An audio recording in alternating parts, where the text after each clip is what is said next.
So in this easel tutorial video, I am going to be showing you guys how to italicize text here on Easil. So once you have the Easil application opened up on your device, what I want you to do is go to the right hand side of your screen and press on the text icon right here. So right above images and right below layouts, press on the text icon.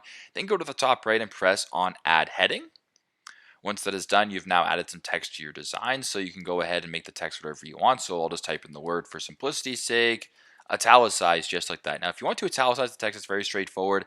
Double tap on the text right here. Go to the top bar to where there's I or the italicize button is right here. Press on italicize just like that.